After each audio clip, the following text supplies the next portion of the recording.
Kaya pala nag-react itong mga Chinese na to, itong China na to, sa pagtanggal ng Philippine Coast Guard sa floating barriers na nilagay nila doon sa baho ni Masinloc. Kaya pala sila guys nag-react kasi nung panahon pala ni dating Pangulong Digong, dating Pangulong Rodrigo Roa Duterte, ay hinahayaan niya lang pala ito na maglagay doon ng floating barriers sa baho ni Masinloc. So paano ko nalaman? So, meron hong isang mangingisda na in-interview na nadulas ho ang kanyang salita, ang kanyang sinasabi sa nag-interview na kung saan sinabi niya, nung panahon pa daw ho ni Pangulong Rodrigo Roa Duterte, nangyayari itong mga ito. So, di ba nakakaloka? Merong nangyayaring news blackout. Kaya pala yung China, yan o, di ba sabi sa atin, don't provoke. China warns Philippines. Kaya pala sila nag-react dahil nga, nung panahon pa pala ni Duterte, may floating barriers doon. Hindi kinakat, hindi pinapakialaman, kasi nga walang reaksyon. Si dating Pangulong Rodrigo Roa Duterte, kumbaga, pinoprotektahan niya itong mga Chinese na to dito sa atin, sa reaksyon ng mga mamamayang Pilipino. So, grabe to, nakakaloka, hindi ko kinaya. So, meron akong video ipapakita sa inyo guys. By the way, salamat nga pala Takero Miyamoto dahil in-update niya ako sa eksenang ganap na ito. So, para mag-gets nyo yung naratibo at meron tayong context, di ba? So, kailangan natin magpakita ng video. Baka sabihin nyo fake news si Mima, di ba? Nung panahon pa daw pala ito ni Duterte. So, meron akong ipapakitang video sa inyo guys. Ito yun eh. But Filipino fishermen in the area say China has a constant presence there. Fisherman Anthony is already used to the presence of boats of the China Coast Guard at Bajo de Masinloc. He adds the floating barriers have been there for a long time. Natali nila yon since pandemic siguro. May dalawang barko doon na nakaharang talaga. Tapos pag may papasok doon, may speedboat na bababa, haharangin kami, bawal kayong pumasok doon sa area na yon. Kasi pag nasa loob kami, safety kami, ma'am eh. Pero pag nasa labas kami, nag-iiba-iba yung hangin, malalakas din ang alon. Narinig niyo yun guys? During pandemic pa pala. Sino yung presidente nung pandemic? Nung 2021 ata yun. Siguro sabihin na natin 2020, 2021 kasi yun yung pandemic era eh. So, nung pandemic na yun, diba, doon pala nangyayari yung mga eksenang ganap nyo na yun. Bakit hindi natin to nalaman? So basically, merong news blackout. Diba?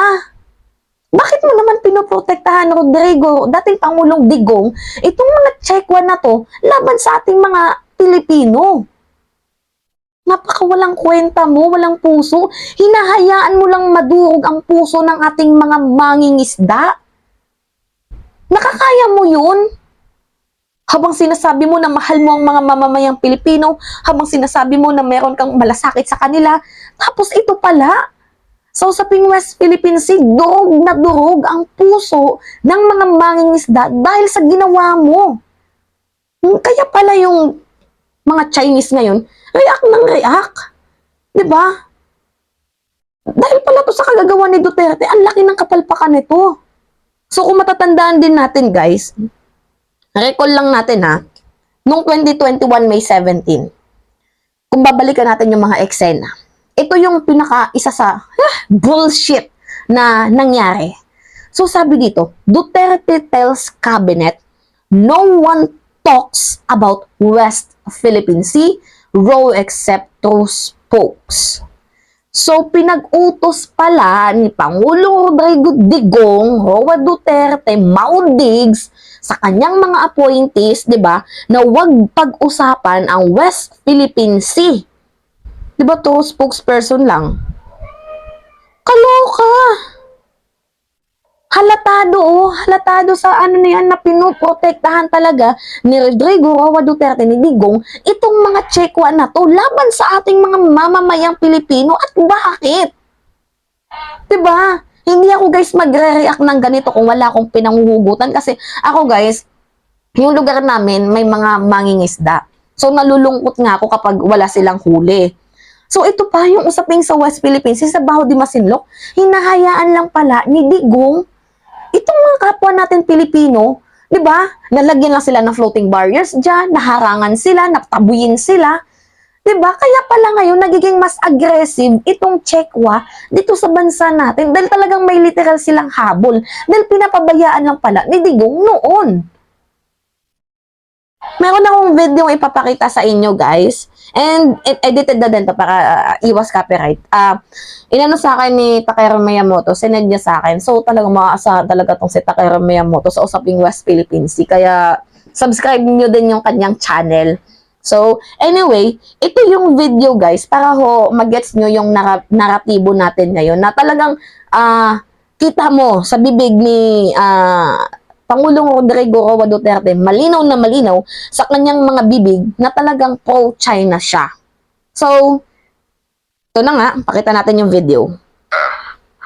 This may order now to the cabinet and to all and sundry, yung talking for the government to refrain discussing itong West Philippine Sea with anybody.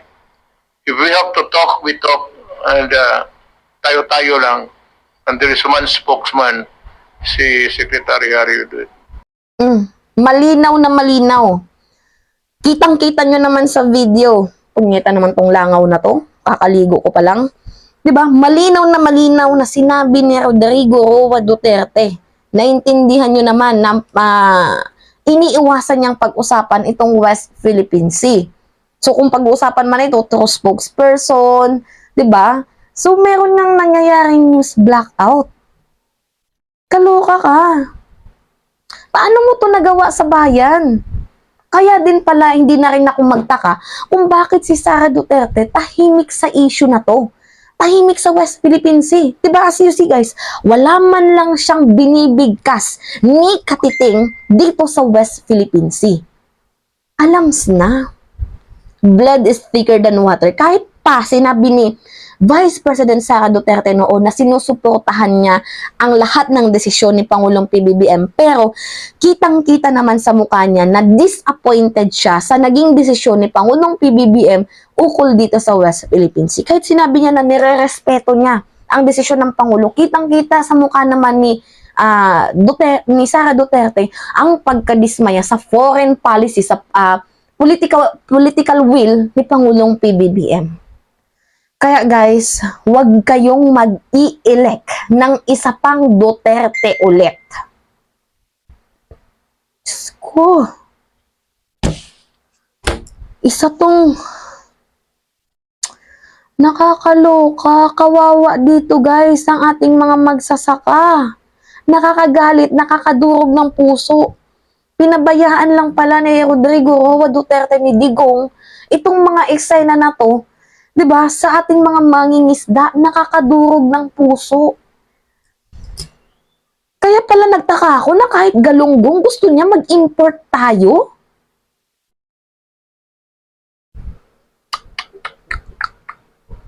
Grabe.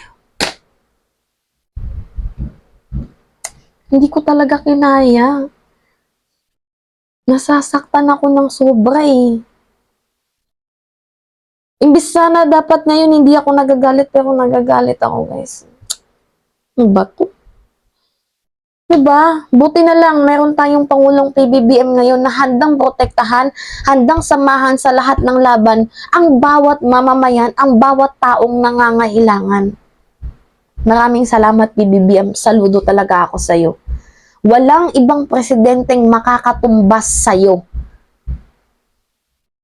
Saludo ho, PBBM. So anyway guys, yun lamang ho. It's me again, si Mima Alicia, yung tagbabalik para sa ating panibagong video.